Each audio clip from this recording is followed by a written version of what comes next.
Welcome to the Body Science Podcast. Okay, let's jump right in. We're doing a deep dive today into the science behind upper body training. We've got some really interesting stuff lined up. Absolutely. And it's so important, isn't it, to ground everything in actual scientific evidence, especially now with fitness advice coming from everywhere. It's overwhelming. So you want to get stronger, train your upper body, but then you look online or talk to people at the gym, and it's just this like fire hose of conflicting advice. Where do you even begin finding reliable info? That's the core problem, isn't it? The key concept is evidence-based practice. It means choosing methods shown to be effective and safe through actual research, not just, anecdotes or the latest trend. Right. And science isn't all equal, is it? There's like a hierarchy of reliability. What should you really be looking for? Exactly. Think of it like layers of proof. The strongest evidence. That comes from things like meta-analyses and systematic reviews. Okay. These basically pool together results from lots of individual studies, so they give you a much broader, more reliable conclusion about what works. Like a big picture view pulling from lots of sources. Makes sense. And below that level, Well, randomized controlled trials, or RCTs, are highly valued. They're controlled experiments. And then you have things like EMG studies. electromyography, measuring muscle activation. Precisely. Those give us really specific data points about which exercises activate which muscles and how much. Okay. So even when you hear from an expert, their advice is way more credible if it's actually based on this kind of research. And there's a warning in here about just saying scientifically proven based on like one study. Yes, that's a huge red flag. So the real question is, how can you, listening right now, filter this information? First, look at the source. Is it a reputable organization? A university, maybe. Then, check if they actually cite research. Are they transparent about where their claims come from? So not just studies show, but more like a meta-analysis in the Journal of Strength and Conditioning Research found something specific. Exactly that. You want opinions based on the whole picture of research on a topic, not just cherry-picked papers. Honestly, being critical like this saves you time, reduces your risk of trying something useless or even harmful, and helps you build a plan that actually works for you. All right, so you figured out how to spot good information, but to actually use it, you kind of need to understand the machine, right? Your own body. Let's dig into the basics of upper body anatomy and how muscles work together. Yeah, understanding this is fundamental. It's like knowing the parts of your car before you drive it, knowing which muscles do what helps you perform exercises correctly, focus your effort, and, importantly, prevent injuries. So muscles don't just work alone. They have different jobs in a movement. That's right. You've got the main muscle doing the work. That's the agonist. Then there's the antagonist, which opposes the movement. You also have synergists. Helpers. Exactly. Helper muscles assisting the agonist. And crucially, stabilizers, which keep joints or your body steady so the main movement can happen cleanly. There's a great example in here. The bench press. How does that break down? Okay, yeah, the bench press. Yeah. Your chest muscles, the pectoralis major, they're the agonists doing the main push, the horizontal adduction. Right. Your upper back muscles are the antagonists controlling the movement. Your triceps and the front of your shoulders, they're synergists, helping push the bar up. And stabilizers. Yeah, think about your core keeping you stable on the bench and your rotator cuff muscles working hard to keep your shoulder joint secure. They're all working together. And movements happen in specific directions, right? Planes and axes. We describe movement using three main planes. The sagittal plane divides you left-right. That's for flexion and extension, like a bicep curl. Okay. The frontal plane divides front-back for movements side-to-side, like lateral raises, abduction, adduction. Got it. And the transverse plane cuts you top-bottom. That's for rotational movements. And biomechanics ties this all together with forces. Exactly. Principles like force, torque, leverage. They explain how muscles create movement. In the bench press, your shoulder joints the fulcrum, the weight is the resistance, and your chest muscles apply force to create torque and lift that weight. It's a lever system. The movement of the shoulder blades, the scapula, is also highlighted as being really important. Oh, hugely important. Often overlooked. Proper scapular movement, protraction, retraction, elevation, depression, rotation. It's absolutely critical for shoulder health and making exercises effective. How so? Well, take the serratus anterior muscle. It helps pull your scapula forward and rotate it upwards. If that's weak, your shoulder stability can be compromised during things like push-ups or overhead presses. Big injury risk there. So getting these basics down helps you move past just copying exercises. You start to understand what's working and why. It's the absolute foundation for training effectively and safely. Okay, so now we understand the parts. Let's talk about the process. How does your body actually get stronger? How do muscles grow? This is where the science gets really interesting. Yeah, the sources point to three main drivers for muscle growth, for hypertrophy. What are they? Right. The big three are generally considered: mechanical tension, muscle damage, and metabolic stress. Mechanical tension. That sounds like just lifting heavy things. Pretty much, it's the force your muscle fibers experience when they contract against resistance, especially significant resistance. Your muscle cells literally sense this tension, and it's a powerful signal telling them to adapt, to get bigger and stronger. So yes, lifting heavy enough is crucial. Okay. Then muscle damage. That sounds bad. Sounds worse than it is. Mm. We're talking about microscopic damage, tiny tears in the muscle fibers that happen during strenuous exercise, particularly the eccentric phase, like when you're lowering the weight slowly. Okay. This micro damage triggers an inflammatory response, a repair process. The body rebuilds those fibers, but slightly bigger and stronger than before. It's part of adaptation. But you don't need to be absolutely wrecked with soreness for this to happen. No, not at all. Some level of stimulus is needed, but chasing extreme soreness isn't the goal and can actually hinder recovery. Gotcha. And the third one, metabolic stress. That's the burn people feel. Exactly. That buildup of metabolic byproducts like lactate when you do higher reps or have shorter rest periods, that pump feeling. This metabolic environment itself can also trigger muscle growth signals, maybe through hormonal changes or cell swelling. So mechanical tension is key, but the damage and stress also play a role. That's the current thinking. Mechanical tension seems to be the primary driver, but the others contribute. And the principle that ties this all together for long-term progress is progressive overload. Right, the idea that you have to keep challenging your muscles because they adapt. Precisely. If you lift the same weights for the same reps, same sets week after week, Yeah. you'll eventually plateau. You have to progressively increase the demand. Lift heavier, do more reps or sets with the same weight, maybe shorten rest times, or even improve your form to create more tension. And how does the muscle actually get bigger on a, cellular level? It boils down to muscle protein synthesis, MPS. Exercise stimulates your body to build new muscle proteins.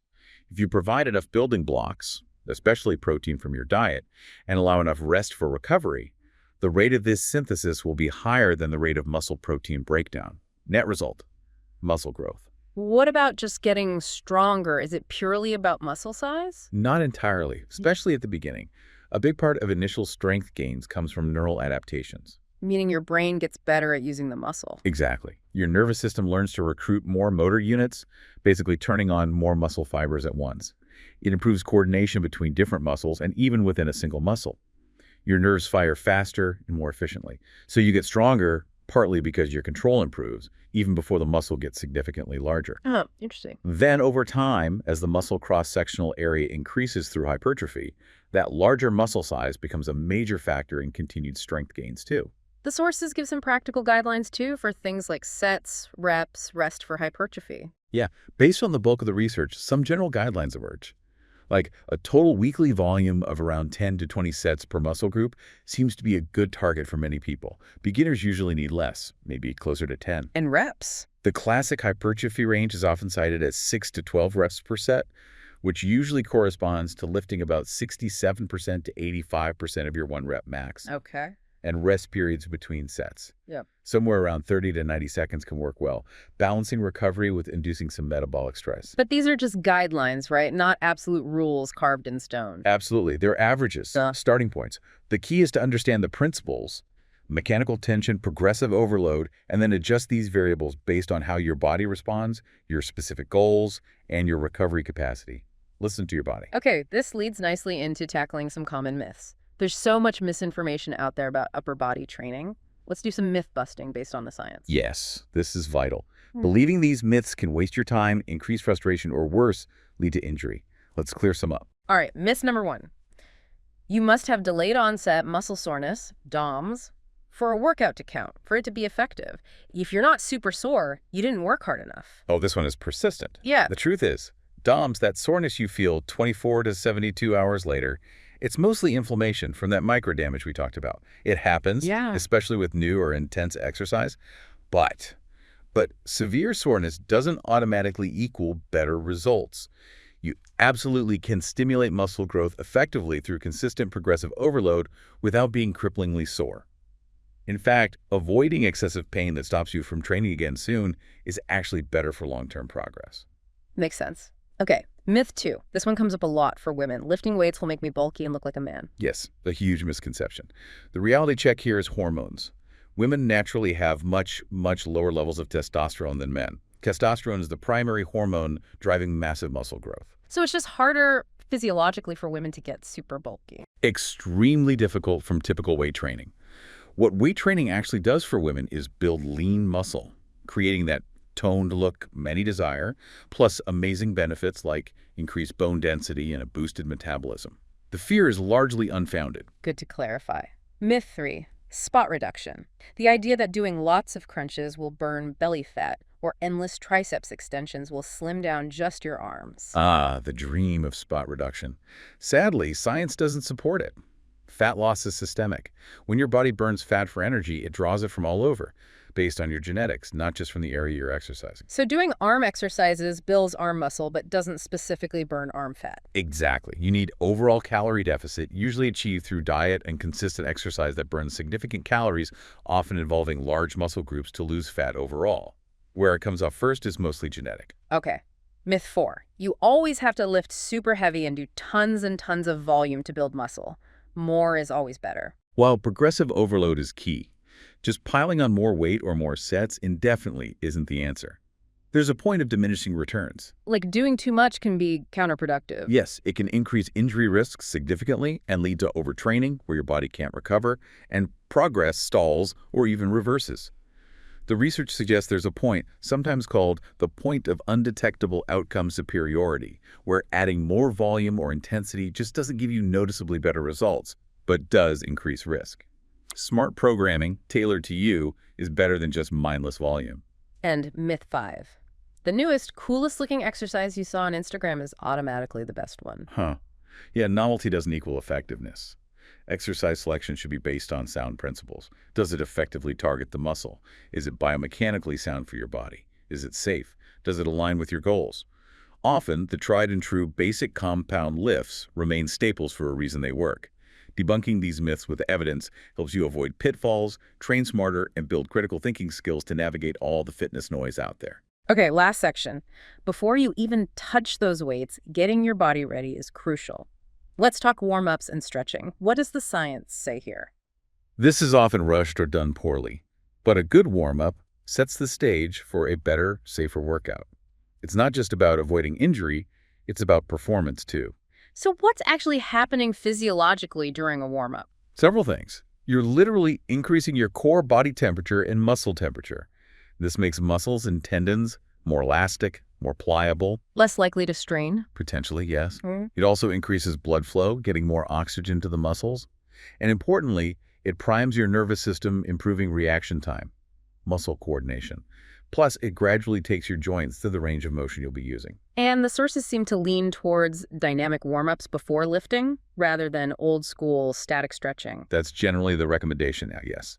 Dynamic warm-ups involve active movements that mimic the workout patterns. Think arm circles, torso twists, maybe some light band work like pull-aparts or presses. These activate the specific muscles and lubricate the joints. What about PPP, post-activation potentiation? Yes. That's the idea that doing a brief, high-intensity but non-fatiguing movement can actually make your muscles produce more force shortly afterward. Some people incorporate this into their later warm-up sets. So what's the final verdict on stretching before lifting? Static holds versus dynamic movements? Well, static stretching, holding a stretch for a prolonged period, used to be standard pre-workout. But more recent research suggests that long static holds, especially over 60 seconds right before lifting, might actually temporarily decrease your strength and power output. Really? So save the long holds for after the workout? That's often the advice. Shorter static holds, maybe under 60 seconds, probably don't have that negative impact and might be useful if you have specific flexibility needs. But for the main warm-up, prioritizing dynamic stretching seems more beneficial for preparing for strength work.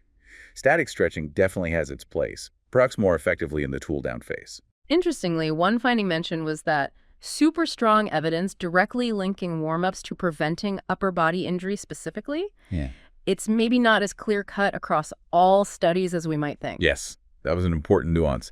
While warm-ups clearly improve performance and physiological readiness, the direct statistical link showing they definitively prevent upper body injuries in all contexts isn't universally rock solid in every single investigation cited. However, improving performance, increasing tissue readiness, better coordination, these things logically contribute to reducing risk. So even without that absolute statistical certainty on injury prevention alone in every study, a proper warm-up is still considered essential practice for effective and safer training. Don't skip it. So when we pull back and look at this whole deep dive into upper body training science, the big message really is about being informed. It's not just about blindly following a program. It's about understanding why you're doing what you're doing, knowing how to sift through information, understanding your own anatomy, knowing the basic principles of how muscles adapt, and preparing your body properly. That knowledge is power. And it makes you wonder, doesn't it, if even things we think are simple, like warming up, have these nuances based on research? What other common fitness advice are you following that might be based more on tradition or hearsay than solid science? It definitely encourages a more critical look at your own training habits. Okay, let's get into it. We're doing a deep dive today, really unpacking the science behind those key pushing exercises. Yeah, the ones, fundamental for building upper body strength and muscle. Exactly. We've looked at some great source material, and we want to pull out the most useful bits for you. Right, sort of cutting through the noise to get to what the research actually suggests about making these movements work best. We're talking bench press, overhead press, dips, push-ups, all the classics. Yeah. And maybe most importantly, how to keep your shoulders safe doing them. Absolutely. It's about understanding why they're effective, how little changes make a difference, and, well, the crucial form tips that science backs up. So let's kick things off with, arguably, the king, the bench press. Why is it such a cornerstone for chest development? Well, the sources consistently point to it as the main horizontal pushing movement. It just really effectively targets the pectoralis major, your main chest muscle. And it gets help from other muscles too, right? Oh, yeah. Your front deltoids, the anterior deltoids, and your triceps are major players in the bench press. The science on muscle activation seems pretty strong here too. It really is. EMG studies, which measure how active muscles are, they consistently show high chest activation. One source mentioned a study finding up to 95% MVC. 95%. MVC is maximum voluntary contraction, right? Exactly. So basically working near its maximum potential, and that was for the sternal head, the main part of the pec, during a flat bench press. Flat bench seems consistently effective for that area across studies. That's impressive activation. But, people always talk about hitting the upper chest. What about incline? Ah, yes, angles. That's where incline bench comes in. Raising the bench shifts more of the focus upwards to the clavicular head, what you'd call the upper chest. And it hits the shoulders more too. Definitely increases the load on the anterior deltoids. The research suggests that, well, around a 30-degree angle seems pretty optimal for targeting that upper chest specifically. And steeper angles, like 45 or 60 degrees. Yeah, going higher, say 45 degrees plus, tends to bring the shoulders and triceps even more into play, maybe less pure upper chest focus then. And decline, briefly. Traditionally, that's aimed at the lower chest fibers, though the sources seem to focus more on flat and incline research. Okay, angles matter. What about barbells versus dumbbells for benching? Ah, good question. They both have their place. Barbells let you typically lift heavier weight, which is great for, maximal strength and overload. That's stable too, I imagine. Generally, yes. Dumbbells, though, require each arm to work independently. This means a greater range of motion is possible, and it really challenges your stabilizing muscles more. So potentially better for hitting those smaller muscles and maybe fixing imbalances. Exactly. Great for identifying if one side is weaker. Plus, dumbbells offer a bit more freedom in wrist and elbow positioning. For someone starting out, form seems like the #1 priority. What are the big mistakes to avoid? Absolutely critical. The sources flag things like arching your lower back way too much, getting your grip width wrong, either too wide or too narrow, and letting your elbows flare way out to the sides. That elbow flare sounds rough on the shoulders. It really can be. Which brings us to shoulder safety. A key technique emphasized is scapular retraction and depression. Okay, break that down. Sounds technical. It just means pulling your shoulder blades back like you're trying to pinch something between them and then pulling them down towards your waist. Locking them in place against the bench. Precisely. This creates a stable platform and, crucially, more space within the shoulder joint itself. That significantly reduces the risk of impingement. Makes sense. Yeah. Anything else on form? Feet, hips. Yeah. Keep your feet firmly planted, hips stay down on the bench, control the weight down to your mid-chest, don't bounce it, and then push up strong but controlled. So the best bench variation depends on your goals, right? Mm. Overall strength versus specific muscle focus. Absolutely. It depends on what you're trying to achieve and also how your body moves. The research gives clues, but you have to factor in your own biomechanics. And for beginners. The suggestion is usually start with the flat barbell bench, master that movement, build a solid base, then explore incline, decline, or dumbbells. Okay, let's move vertically. Overhead press, or OHP, the shoulder builder. Definitely the key vertical pushing exercise, essential for developing those well-rounded capped shoulders, primarily hits the front and side deltoids. Anterior and lateral delts. Right. And your upper traps and triceps definitely chip in significantly to get that weight overhead. Does the science back up its effectiveness for deltoids? Oh, yeah. EMG studies show high activation.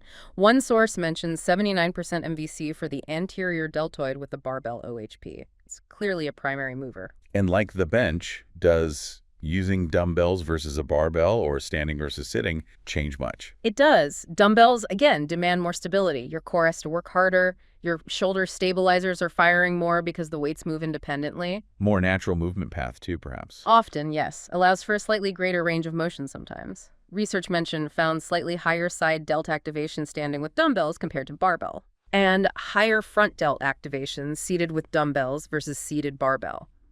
Small differences, but shows dumbbells bring something unique. Even higher front delt activation with dumbbells compared to kettlebells in one study. What about standing versus seated OHP? Big difference. Huge. Standing OHP is a full body lift, really. Requires massive core engagement to maintain stability and protect your lower back. Better for functional strength then? Potentially, yeah. Sources suggest it leads to greater neuromuscular activation overall, especially with dumbbells. Seated OHP, particularly with back support, isolates the shoulders more. Letting you lift heavier, maybe? Often, yes. But that back support can sometimes limit the natural upward rotation of your shoulder blades. Shoulder health again. Let's talk form for OHP. What's critical? Maintaining that scapulohumeral rhythm we touched on, that smooth, coordinated movement where your shoulder blade rotates upwards as your arm lifts. It's vital to avoid pinching things in the shoulder joint. So don't just jam the arm straight up. Right. Let the shoulder blade move naturally. Also, brace your core like crazy. You absolutely have to prevent that lower back from arching excessively. Lumbar hyperextension. Bad news. Very bad. And maybe tuck your chin slightly on the way up to clear the bar path, then push your head through at the top. Fully extend the elbows, but don't violently lock them out. Okay, so for someone new to OHP, start light. Absolutely. Nail the form first. The sources also strongly recommend adding specific rotator cuff exercises and good warm-ups to build that shoulder stability. And standing dumbbell OHP, while effective, might be more advanced. It requires more skill and core control, yeah. Beginners might find seated dumbbell or even seated barbell presses a good place to learn the pattern and build confidence before tackling standing variations. All right, let's switch to body weight. Dips and push-ups. Super accessible, but are they really effective? Incredibly effective, and versatile too. The sources highlight them as closed kinetic chain exercises. Meaning your hands are fixed. Right, your hands or feet stay put, and your body moves. This tends to promote good joint stability and coordination between muscles. Let's start with dips. What do they hit best? Primarily, they're fantastic for the triceps and the lower part of your chest. EMG research cited showed really high triceps activation, around 87–88% MVC in one study. It's huge. Almost as high as the triangle push-up we'll get to. Even machine dips showed good triceps activation. Does leaning forward change the focus, like with incline-decline bench? It does. A more upright torso keeps the emphasis mainly on the triceps. Leaning your torso forward brings the lower chest into play much more. Good tip. What if you can't do full body weight dips yet? Assisted dip machines are great, or bench dips, placing your hands on a bench behind you and your feet on the floor or another bench. Good ways to build up strength. Okay. Push-ups. Everyone knows them, but scientifically. Don't underestimate the push-up. It's a true compound exercise. Chest, triceps, front deltoids, plus your core gets a great workout stabilizing your body. And there was a specific variation mentioned as being particularly good for triceps. Yes, the triangle push-up, sometimes called a diamond push-up, where your hands are close together under your chest. An ACE study highlighted it as a kind of gold standard for triceps activation. How good was it? That study showed 100% MVIC, basically maximal activation among the triceps exercises they tested, higher than dips, higher than kickbacks in that specific study. Wow, 100% MVIC from a push-up variation. That's impressive. It really shows how potent body weight training can be, and push-ups are so adaptable. Like incline and decline. Exactly. Incline push-ups, hands elevated, make it easier, focus a bit more lower chest. Decline, feet elevated, makes it harder, hits the upper chest more. And width, too. Yep. Narrower grip tends to hit triceps and inner chest more. Wider grip shifts emphasis towards the outer chest. And knee push-ups are a perfectly fine starting point. So the takeaway is these bodyweight moves are legit for building strength. Absolutely. The research, especially that ACE study, confirms their effectiveness, particularly for triceps with triangle push-ups and dips. And the big advantage is accessibility. You can do them almost anywhere. Any specific safety things to watch out for with dips and push-ups? With dips, avoid letting your shoulders roll too far forward or dropping down too deep if it causes pain. That can stress the joint. For push-ups, watch out for wrist hyperextension. Try to push through your whole palm, keeping the wrist fairly straight. And always focus on good form. Progress gradually. Always. That's key for safety and actually working the muscles you intend to work. Since that ACE study keeps popping up for triceps, let's zoom in there. Building the back of the arm. Makes sense. The triceps brachii is a big muscle group. Actually makes up about 2/3 of your upper arm mass. Its main job is elbow extension, straightening your arm. And it has 3 heads. That's right. The long head, the lateral head, and the medial head. You mentioned earlier the long head is a bit different. It is, anatomically.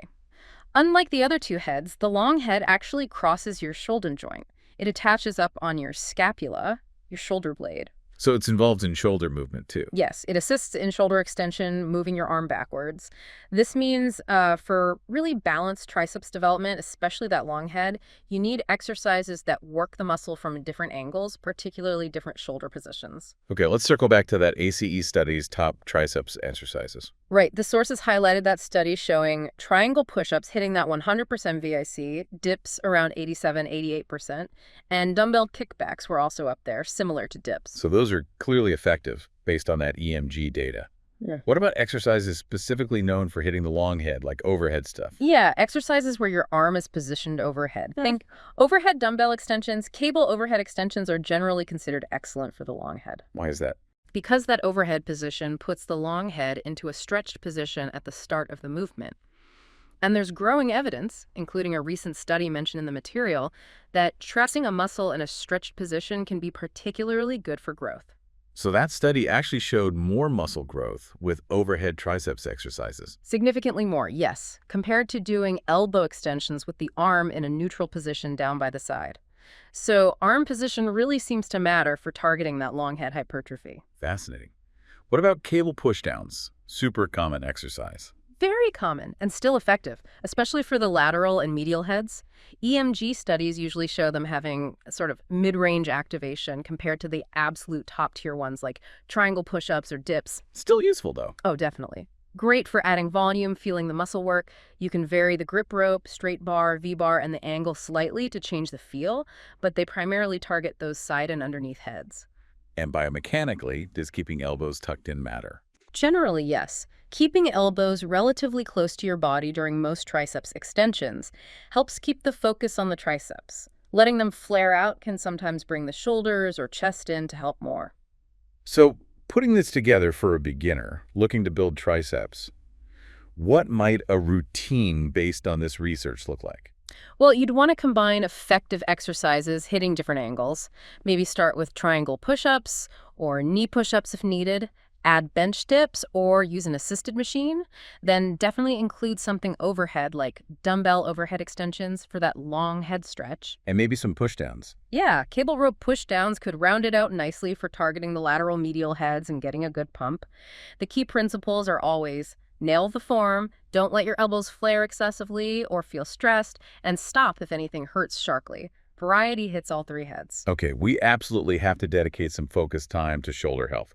It's come up repeatedly, and it's crucial for anyone doing these pushing movements long term. Couldn't agree more. It's fundamental. Pushing exercises are great, but they can carry a risk for shoulder problems, especially impingement syndrome. Where things get pinched inside the shoulder. Exactly. Tendons, bursae, get compressed, causing pain and inflammation.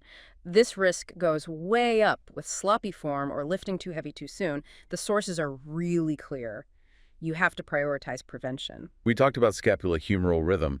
Remind us why that smooth, coordinated movement is so important. It's how your upper arm bone, the humerus, and your shoulder blade, the scapula, work together when you lift your arm.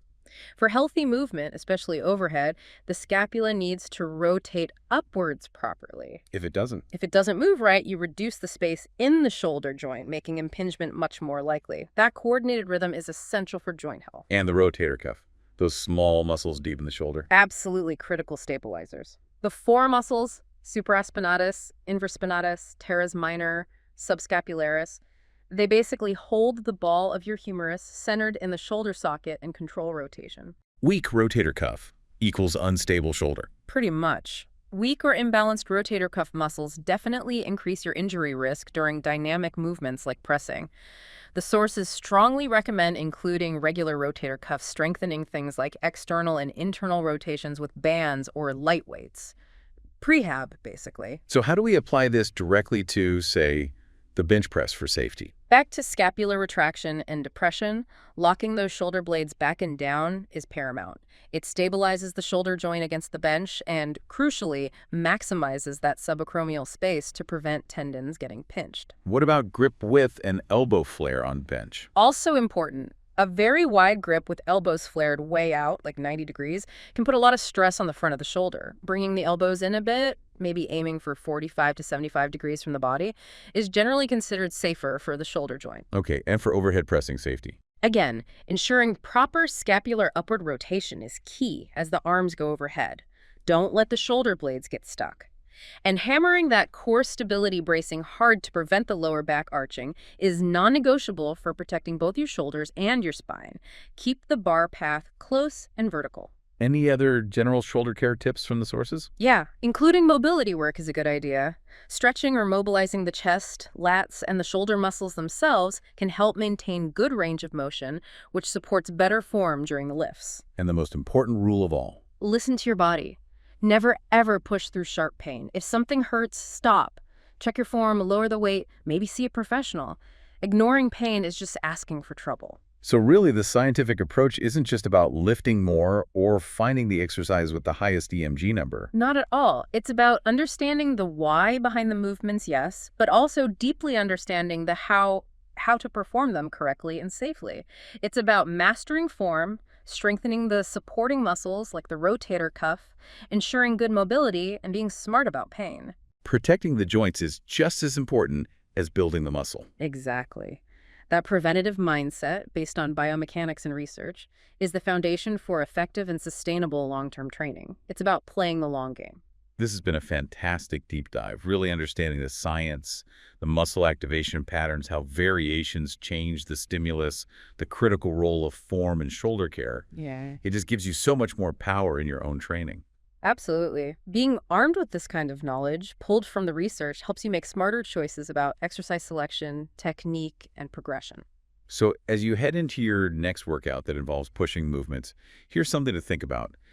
How could applying one or two of these science-backed principles, maybe focusing intently on that scapular position during your bench press, trying a triangle push-ups for your triceps, or really ensuring smooth shoulder blade movement during OHP, how could that subtle shift change your results or maybe even prevent an injury down the line? Okay, let's unpack this. We're diving deep into the science and mechanics of pulling exercises today. Yeah, there's a lot there. Vertical pulls, horizontal pulls, and how we target those arm muscles too. Exactly. We've got some fascinating sources here that really break down the mechanics. And what's really interesting is how small tweaks, like, your grip or where your elbows go, can totally change which muscles are working hardest. It's all about the details. All right. So whether you're trying to get a wider back or maybe more thickness through the middle, bigger biceps, or just build overall strength, understanding this stuff is pretty key. Absolutely. Let's dive in. So where should we start? Vertical pulls. Yeah, let's start there. The big ones. Oh. Pull-ups and chin-ups. Just powerhouse body weight moves for the upper back and arms. You've got the lats doing a ton of work, obviously, Yeah. but also the traps, rhomboids, and those arm flexors are working hard too. Biceps, brachialis. Radialis, yeah. And the sources really dig into the difference between pull-ups and chin-ups. This mostly comes down to grip, right? Primarily, yes. Pull-ups usually mean an overhand grip palms facing away. Chin-ups are underhand palms facing you. And we actually have studies, EMG studies, that show how this changes muscle activation. Ah, EMG, measuring the electrical buzz in the muscles. So what do they tell us? Pull-ups versus chin-ups. Well, the research tends to show pull-ups hitting the lats harder and also the middle and lower traps. There was one study that reported lat activation at like 117% of MVC. Whoa, 117% maximum voluntary contraction. That's huge. Really shows how hard pull-ups can work your lats. It really does. It highlights why they're so good for like building back width. Some research points to them hitting the lower traps and infraspinatus more than chin-ups too. Okay, but chin-ups feel different. What's the story there? Chin-ups tend to show more activation in the biceps and even the lower part of the pecs. Makes sense with the underhand grip. Yeah, that supinated grip and the fact you usually get a bit more elbow flexion range. So they're fantastic if you want to develop your biceps while also hitting your back hard. So if someone's really focused on arms, maybe chin-ups are a better primary pull.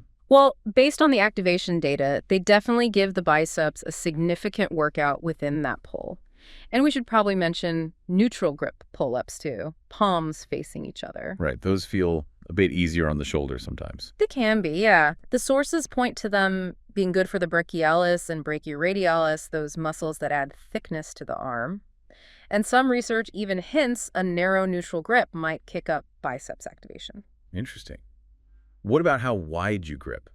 Does going super wide actually build more width? It's one of those things where the research isn't totally unanimous. A wide grip might put a bit more emphasis on the very outer lats, potentially helping with that V-taper look. Right. But it often cuts down your range of motion.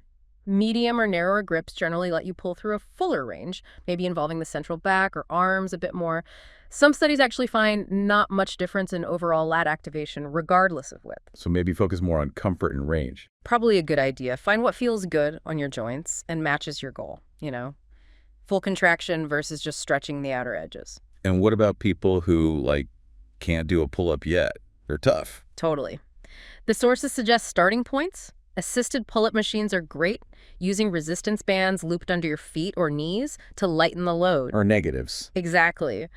Jumping or stepping up to the top position and then lowering yourself down as slowly and controlled as possible. That builds the eccentric strength you need. Okay, so putting it all together, it sounds like there's no single best vertical pull. No, definitely not. It really boils down to your main goal. If back width is priority one, maybe pull-ups are your focus. If you want more bicep involvement along with back strength, chin-ups or neutral grips are excellent. And mixing them up is probably smart for balanced development. Often the best approach, yeah. Hit the muscles from slightly different angles. Okay, that focus on grip and path, let's see how that applies when we switch planes. Horizontal pulling rows. Ah, yes, rows. If vertical pulls give you width, rows are really the key for building that dense, thick look in your back. Hitting the middle back traps, rhomboids more directly. Exactly, and they still hit the lats too, just from a different angle. Gives you that more 3D look. And one thing the sources really hammer home for rows is scapular retraction. What's that mean practically? It just means actively squeezing your shoulder blades together as you pull the weight towards you. Think about pulling with your back muscles, initiating the move there, not just yanking with your arms.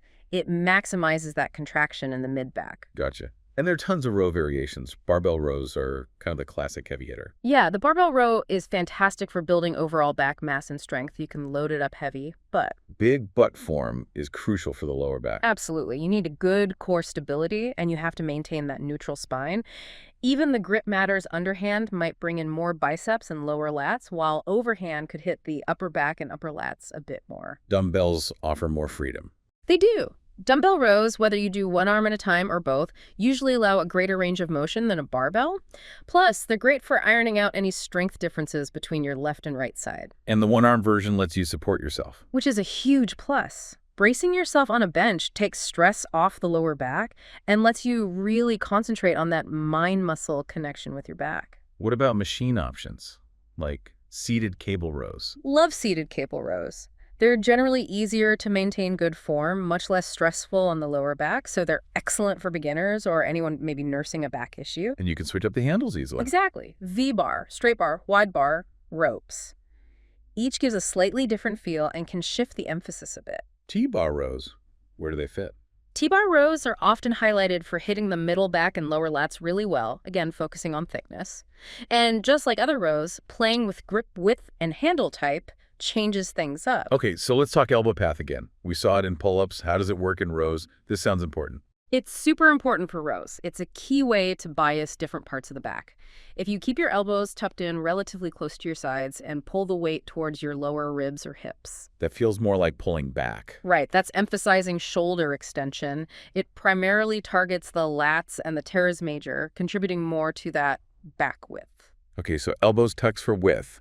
What if I want thickness, hitting those mid-back muscles more? Then you'd let your elbows flare out a bit more, maybe 45 degrees or so, and pull the bar or handle higher up towards your mid or upper abdomen, even your chest sometimes. That feels different, more like pulling apart. Exactly. That movement emphasizes shoulder horizontal abduction, and it really engages the middle traps, the rhomboids, and your rear deltoids more. That's your thickness builder. Wow, that's a really practical tip, just changing where your elbows go relative to your torso. So for beginners, starting with rows. The advice is pretty consistent. Start with more stable options. Seated cable rows, maybe some machine rows where the pattern is fixed. Really focus on learning the movement and feeling the back muscles work. Form over weight, always. Always. Nail that neutral spine, avoid using momentum or jerking the weight. And really think about initiating the pull by squeezing those shoulder blades back and down. Pull with the back, not just the arms. Good stuff. Okay, let's circle back to vertical pulling, but the machine version. Yeah. The lat pull down, you see it in every gym. Yeah, the lat pull down is a staple. It's a fantastic machine exercise for vertical pulling. Great alternative if you can't do pull-ups yet, but also a valuable accessory exercise even if you can. The biggest advantage has got to be adjusting the weight, right? Makes progressive overload super simple. Totally. You can precisely control the resistance, which is perfect for building that foundational strength needed for pull-ups or just for targeted lat work. And just like pull-ups, grip matters here too. Wide grip is the classic. Yep. Wide grip pull down is probably the most common, generally thought to target the outer lats, contributing to width. What about narrow or neutral grips? Those can shift the focus a bit, maybe more towards the lower lats, central back. And they're often easier on the shoulders and elbows for some people. Some studies suggest narrow neutral is good for biceps too. Others mention hitting the lats differently. And reverse grip, underhand, like a chin-up. Pretty much mimics the chin-up movement pattern. And yes, the research shows it definitely increases biceps involvement quite a bit while still hitting the lats, especially the lower portion. It sounds like the research on grips for pull-downs, similar to pull-ups, shows some variations, but maybe isn't perfectly clear-cut. Yeah, that's a fair summary.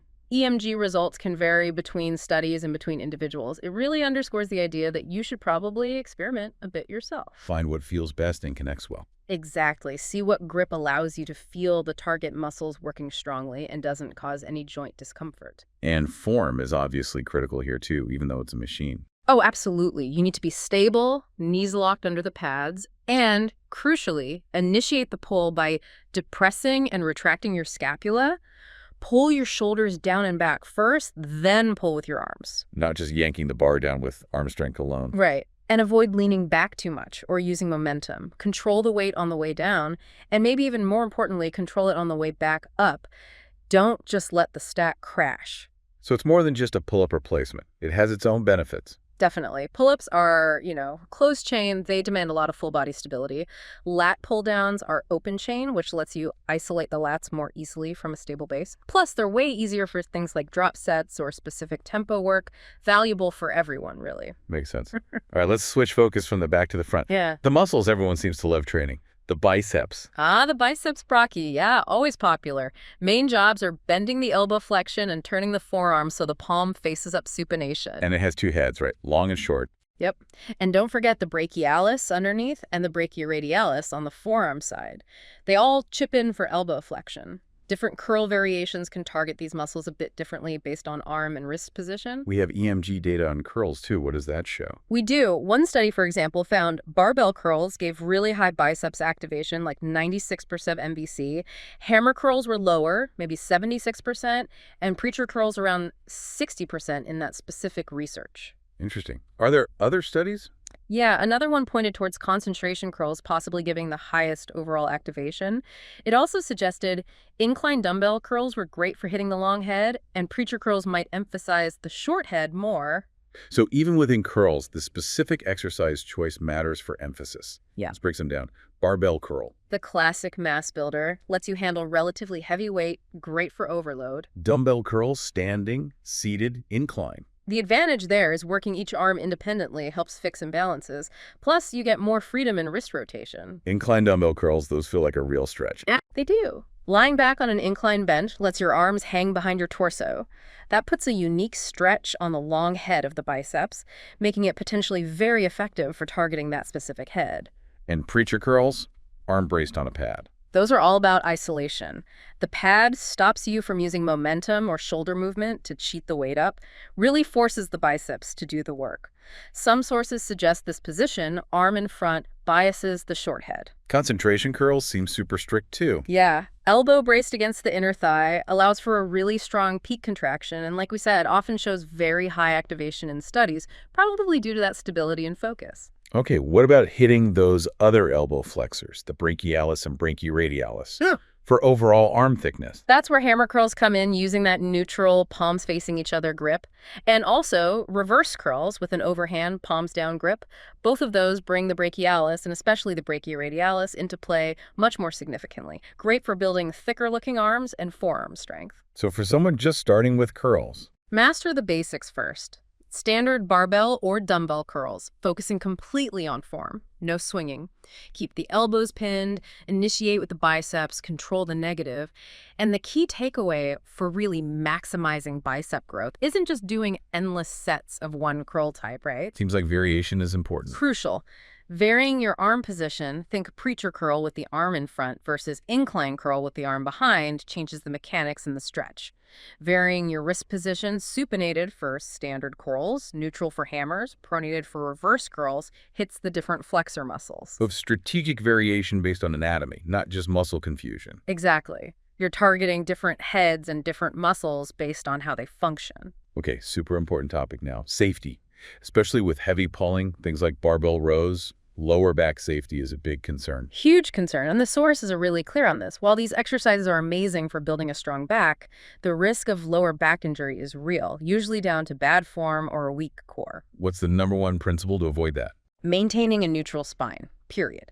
Keep that natural curve in your lower back. Don't let it round excessively. Don't overarch it. This minimizes stress on your discs and ligaments. And the core muscles are what help you maintain that neutral spine. Absolutely critical. And we're not just talking about the six-pack abs. It's the deep core muscles. The transverse abdominis wrapping around you like a corset, the multifidus muscles supporting the vertebrae, and the spinal erectors running up your back. How do they work? When you brace your core properly, think tightening up like you're about to take a punch, you increase intra-abdominal pressure. This stabilizes the spine internally. The spinal erectors work isometrically to hold that neutral position against the load, especially during bent-over movements. Are there specific exercises folks should do to build that kind of core stability? Yeah, research supports exercises like planks, side planks, bird dogs, glute bridges, things that challenge core stability and endurance without necessarily involving spinal flexion. And what about the actual bending movement in exercises like rows or deadlifts? Learning a proper hip hinge is fundamental. You need to initiate the bend by pushing your hips back, keeping your spine relatively straight, rather than just bending over by rounding your lower back. Using the hips like a hinge. Exactly. It loads the powerful hamstrings and glutes instead of putting all the strain on your lumbar spine. Mastering the hip hinge is probably one of the most important things for lifting safety and performance. So, technique first, weight second. Always, especially for beginners. Progressive overload is the goal, but you have to earn the right to lift heavier by demonstrating perfect form with lighter weights first. Lifting too heavy with sloppy technique is just asking for trouble. Makes sense. And the final piece for injury prevention. Don't neglect recovery. Pushing too hard, too often, without enough rest leads to fatigue, muscular fatigue, ligament fatigue, even neural fatigue. And fatigued tissues are much more susceptible to injury. Listen to your body. Absolutely. Give yourself adequate rest days, get enough sleep. Recovery is when you actually adapt and get stronger. So wrapping this all up, This deep dive really highlights how much nuance there is in pulling exercises. It's way more than just moving weight. Definitely. It's about understanding how grip choice impacts muscle activation in vertical pulls, how changing your elbow path totally shifts the focus in rows. Why lat pull-downs are valuable tools in their own right, how different curls target different aspects of arm development. And maybe underpinning all of it, the absolute necessity of a stable core, mastering that hip hinge, always prioritizing technique, and respecting the need for recovery to stay safe and keep progressing. These are really foundational principles for effective and safe training. Which kind of leads to a final thought. If you really start applying these detailed principles, thinking about grip, elbow path, core bracing, hinge mechanics, not just to your pulls, but maybe to all your lifts, how might that fundamentally change your entire approach to training and the results you get? When you think about building upper body strength, the big players immediately come to mind, right? The chest, the back, the arms. Yeah, the main shoulder muscles too. We focus on bench press, pull-ups, rows, overhead press, those kinds of things. Absolutely. But what about the muscles working kind of behind the scenes, the unsung heroes? Exactly. There's this whole supporting cast of muscles that, well, they don't get the spotlight, but they are absolutely fundamental. Fundamental how? They provide the essential stability, precise control, and really the foundation that allows those big, powerful muscles to actually perform effectively and critically safely. Ah, okay. So if these accessory muscles are weak or aren't doing their job properly? Then you're essentially trying to generate power from an unstable base. It just doesn't work well, Yeah. and it increases risk. And that's where we're zeroing in today. We're exploring these, let's say, less celebrated accessory muscles that are critical for strength, stability, and preventing injuries in your upper body training. We'll be uncovering the vital roles of the deep rotators in the shoulder, the stabilizers around your shoulder blade, the powerhouse that is the core, and even the often overlooked forearms and grip. Okay. These are the structures that act as the body's inherent bracing system, and they fine-tune pretty much every upper body movement you make. So let's start right there with the shoulder itself. Beyond the large deltoids we all see, there's a crucial group working deep inside the joint. That's the rotator cuff, and it's not a single muscle, remember, it's a team, a group of 4 relatively small, deep muscles. Supraspinatus, infraspinatus, teres minor, and subscapularis. Deep inside, you said. Yeah, think of them deep within the shoulder joint. Their main job isn't really about moving heavy weight. It's something far more nuanced and, well, vital. And what is that vital role then? They are the dynamic stabilizers. Their job is to keep the head of the humerus, that's the ball of your upper arm bone, perfectly centered within the shallow socket on your shoulder blade. That socket's called the glenoid fossa. So they're constantly adjusting. Constantly.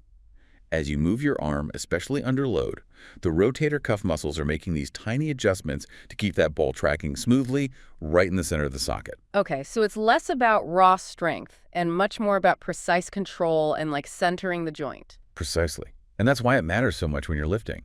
During heavy lifts like a bench press or an overhead press, the forces going through that joint are just immense. Right. If the rotator cuff isn't actively centering the humerus head, it can shift or glide improperly.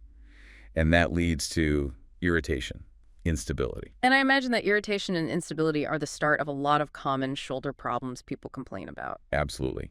Weakness or poor function here is a primary culprit for issues like shoulder impingement, where tendons get pinched. Yeah. Or tendinitis, which is inflammation. Ouch. Yeah.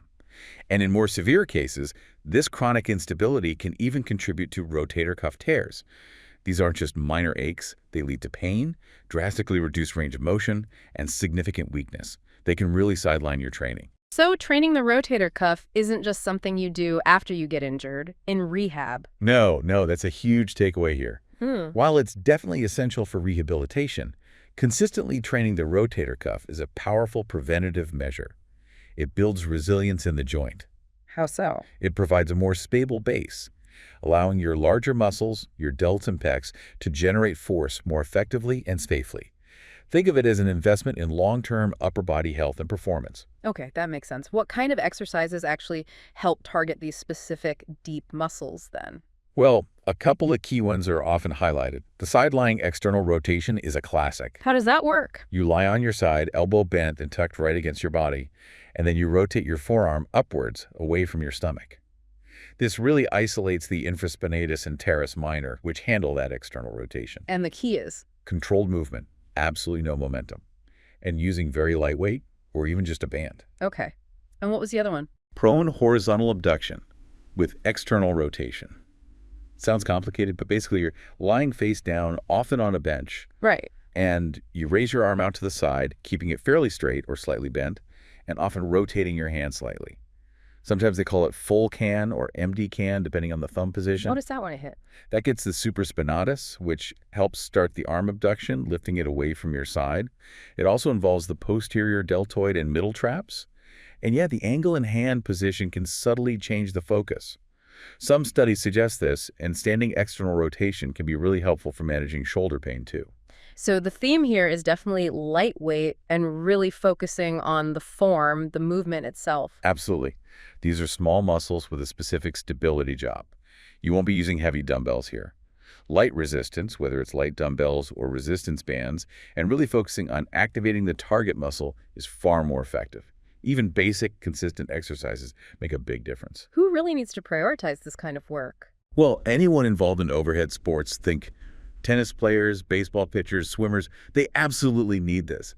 But honestly, anyone who uses their arms, whether for lifting weights or just daily life, benefits tremendously from healthy, stable shoulders. It improves the quality of every single upper body movement. How do you actually fit it into a training program? Seems like small stuff.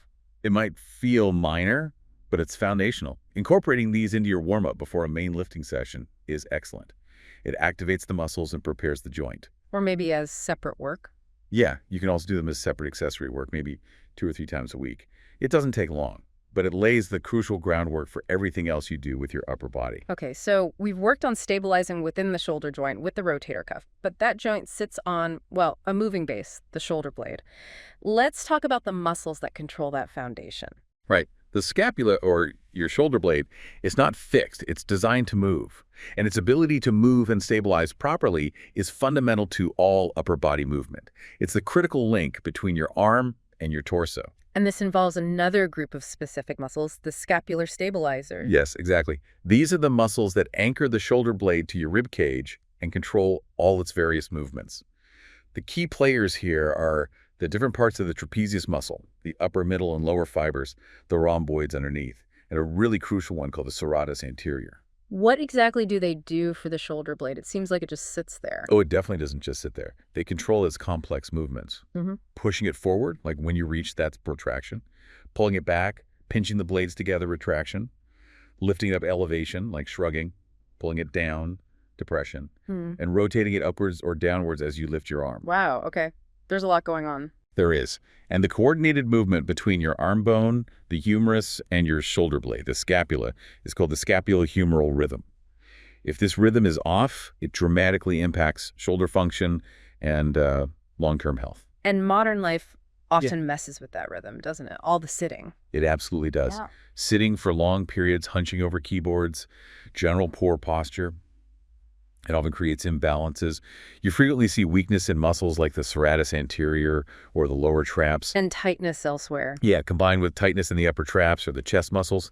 This can pull the scapula into a poor position, maybe tilted forward or sitting too high, leading to that classic rounded shoulder look. Which I assume connects directly back to the shoulder problems we just discussed, like impingement. Precisely. That faulty scapular position is a significant contributor to shoulder impingement. And it can even cause neck pain because the mechanics of the whole shoulder girdle region are compromised. So training these specific stabilizer muscles correctly is vital for correcting these imbalances and building that stable platform. Let's look at a few key players in this group. You mentioned the serratus anterior. What's special about that one? The serratus anterior is a bit of a powerhouse for shoulder health, sometimes called the boxer's muscle, because it helps with punching and reaching. It's essential for pushing movements and reaching overhead because it protracts. The scapula kind of wraps it forward around the rib cage, and it strongly assists in upward rotation when you lift your arm. And if it's weak? When it's weak, the inside border of your shoulder blade can actually stick out away from the ribs. This is known as scapular winging, and it causes instability and often pain. How do we effectively target that one then? Well, some research points to exercises like the push-up plus. That's where you do a regular push-up. But at the top, you actively push further, really rounding your upper back to maximize that scapular protraction. Also, things like wall slides, where you slide your arms up a wall focusing on scapular movement, and bear crawls are shown to be effective. Interestingly, those wall slides also tend to activate the pectoralis minor, another muscle that can affect scapular position if it gets tight.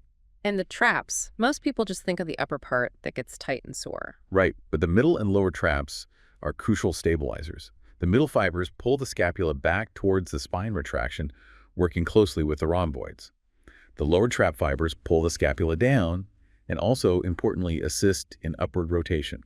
They are key for maintaining good posture and providing that stable base for arm movement. What exercises hit those middle and lower parts well? Various row variations performed with good scapular retraction are excellent. Face pulls are fantastic too. And specific movements like Y raises or IYT raises, especially done prone, really target them. Those prone exercises, like the prone horizontal abduction we mentioned earlier and prone Y raises, showed high activation for these lower trap fibers in studies. And the rhomboids, they work with the middle traps, you said. Exactly. They lie underneath the traps and primarily help retract the scapula, pulling it back, and also assist a bit in downward rotation. Rows again hit them well, as do things like band pull-aparts, where you're consciously squeezing the shoulder blades together. What's the most important thing to remember when training these scapular muscles? It sounds like technique is critical. It absolutely is. Consciously feeling the target muscles work and focusing on correct scapular movement is paramount.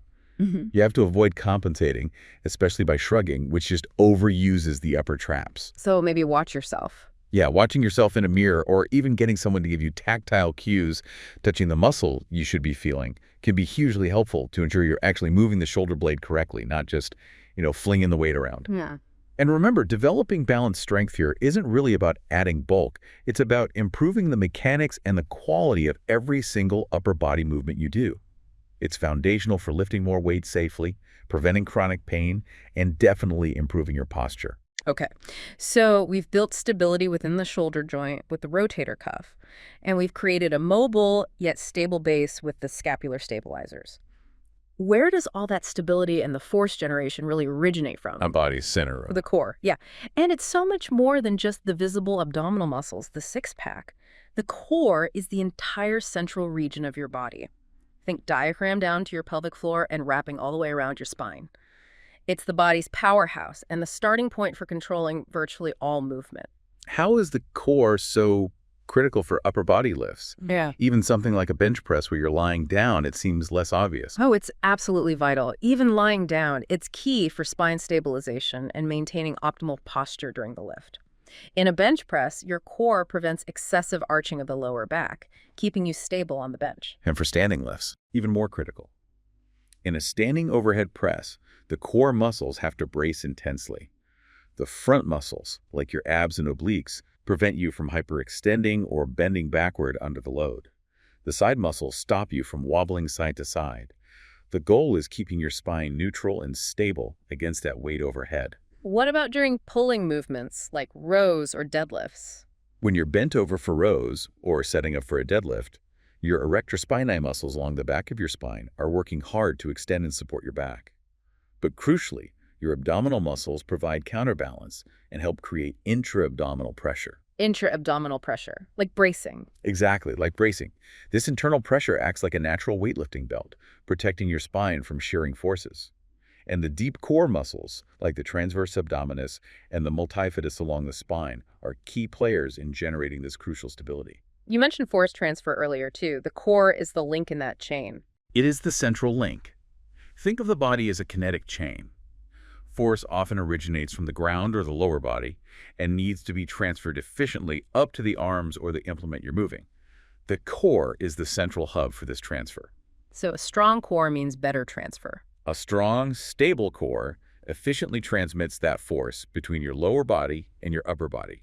It makes your movements more powerful and coordinated. A weak or unstable core, on the other hand, leaks force. You lose power and performance suffers.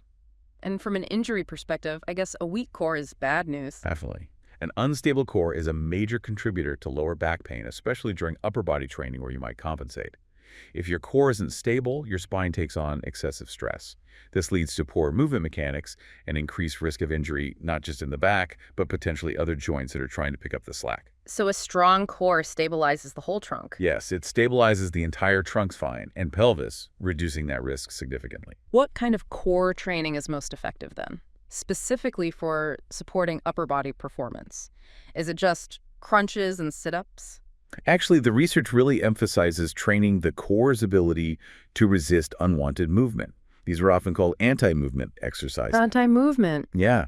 For instance, planks train anti-extension. They teach your core to resist your lower back from arching excessively. They are excellent for hitting the deep transverse abdominis and improving overall spine stability. Then you have things like the bird dog exercise. That's great for coordination and stability, particularly activating the multifidus muscles along the spine, which helps stabilize each vertebra. Okay. What else? The bridge, or glute bridge, strengthens the posterior core, your glutes, rector spinae, and also helps you practice that core bracing. The dead bug exercise is fantastic for enhancing control of the deep core, challenging stability while you move your opposite arm and leg. And you mentioned the Pallof press earlier. Ah, yes, the Pallof press. That's a fantastic anti-rotation exercise. You typically use a cable machine or resistance band anchored to the side. You stand or kneel perpendicular to the anchor point, hold the handle or band with both hands at your chest, and press it straight out in front of you. And the resistance tries to twist you. Exactly. The resistance is trying to pull you and rotate your torso towards the anchor point. Your job is to use your core, especially your obliques, to resist that rotation and stay perfectly square. It builds incredible core strength to prevent twisting, which is vital in so many athletic and lifting movements. So it's really not just about doing endless crunches then. Far from it. While the surface muscles, the rectus abdominis, are part of the core, for performance and injury prevention and lifting, training the ability to prevent spinal movement, anti-extension, anti-flexion, anti-rotation, and lateral flexion through exercises like planks, side planks, bird dogs, and Pallof presses is highly functional. Makes sense. And it's also worth noting, performing your main free weight lifts like squats, deadlifts, overhead presses with proper core bracing is itself one of the best ways to train your core's functional strength. Okay, this is great. We've built the stability in the joint, the stability at the base of the shoulder blade, and connected it to the powerhouse of the core. Now, all that force and control has to actually connect to the weight itself, and that happens through your hands and forearms. Right. The often overlooked forearms and grip strength. They are the hidden lever, you could say, and they are especially crucial in any kind of pulling exercise. How much impact do they really have, though? Seems secondary. Oh, it's a huge impact. They are literally the interface between you and the load you're trying to lift.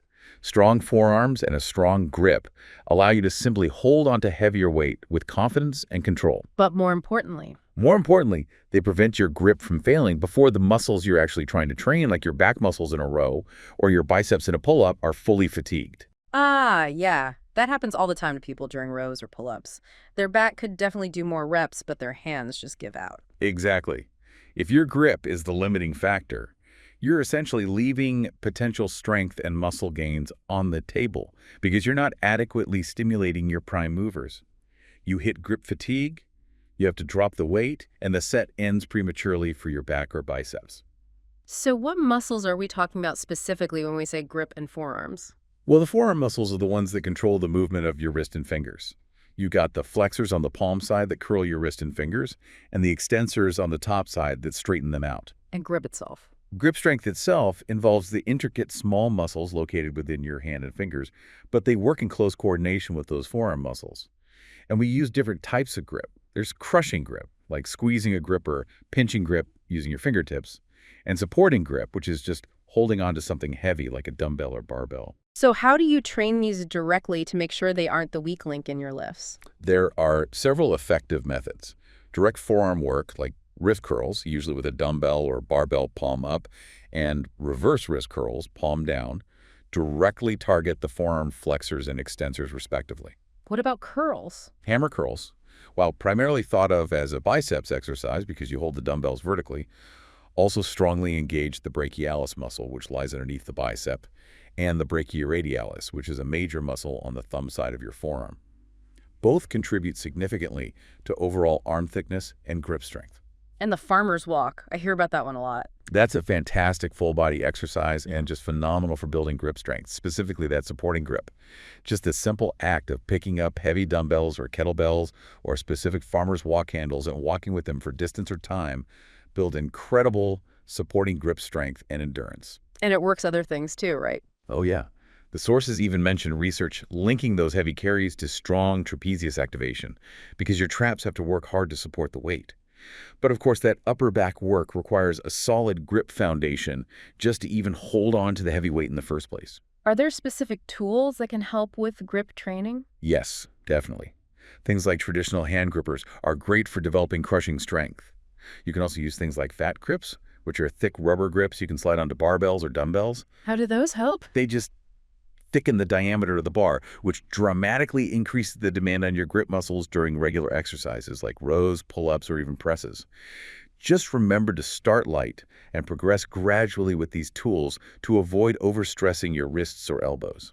Okay, what about lifting straps? You see people using those all the time for heavy pulls. They seem to bypass grip strength. Yeah, that's a bit of a point of debate. Straps can be a strategic tool if, and that's a big if, your grip is the only thing preventing you from maximally stimulating your target muscles, like your back or biceps, on your absolute heaviest sets. They allow you to push those prime movers closer to their limit. But there's a downside. The big downside is that over-reliance on straps will absolutely hinder your grip development. If you use them for everything, your grip never gets stronger. So the general recommendation is to use them sparingly, maybe just for your most challenging sets where grip is truly the bottleneck, and make sure you consistently train your grip without them on other exercises or lighter sets. And grip strength is obviously useful outside the gym, too. Absolutely. A strong grip improves your ability to handle objects in daily life, carrying heavy groceries, opening tight jars, using tools effectively, yard work. It's a very functional type of strength that translates to many real-world tasks. So incorporating specific training for forearms and grip really seems like a crucial accessory element to elevate your overall upper body strength and functionality. They really do complete the kinetic chain. They ensure that all the power generated from your core, stabilized effectively by your shoulder blade, and refined by your rotator cuff, can actually be transferred efficiently to the weight you're trying to move. Without a solid grip, that chain is broken. Wow. Okay, we've really taken quite a deep dive today, uncovering the critical roles of this whole supporting cast in upper body strength. It's much more than just the big muscles. Yeah, we started with the rotator cuff, those deep stabilizers, ensuring the shoulder joint itself functions smoothly and stays centered, helping prevent common issues like impingement and tendinitis. Then we explored the scapular stabilizers, the various parts of the traps, the rhomboids, and that important serratus anterior, the foundation muscles that control the shoulder blade's movement, so vital for good posture, movement quality, and avoiding pain. Then we revisited the core, understanding its essential function not just as abs, but as the force transfer hub and the spine protector during basically every lift, emphasizing the importance of training its stability and those anti-movement capabilities. Right, resisting motion, not just creating it. Exactly. And finally, we highlighted the crucial role of forearms and grip strength as the final connection point, the interface with the weight, preventing grip from becoming the limiting factor, and ultimately enhancing overall pulling power and exercise performance. So, taken together, these often overlooked areas, the rotator cuff, scapular stabilizers, core, and forearms grip, they provide the fundamental stability, the control, the force transfer, and the endurance that are absolutely necessary for your prime movers, your bigger muscles, to work optimally. And safely.